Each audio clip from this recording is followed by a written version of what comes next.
Ibon mga kapakpak, good news. So meron tayong delivery ngayon. Uy! Richard, ito na.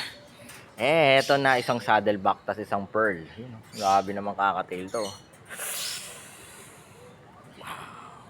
Richard, thank you so much for trusting Dan Sibunan. So, again, kung first time nyo kami napanood dito sa Facebook, YouTube, or TikTok man, this is Sir Kuya Dan. Only sa Dan Sibunan, kwentuang ibon at kung ano-ano pa.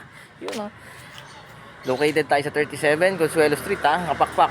Dito tayo sa Metro Manila. Bisitahin yung mga online store natin. Nandiyan sa taas ng caption, Lazada, TikTok at Shopee. Uy, malapit na ang Pasko, kapakpak.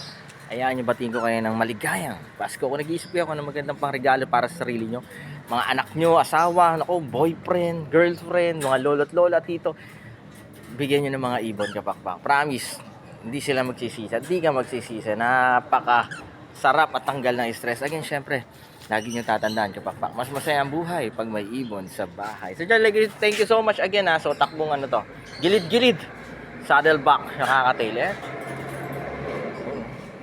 napakaganda naman cinnamon pearl yan. God bless sa lahat, bye bye.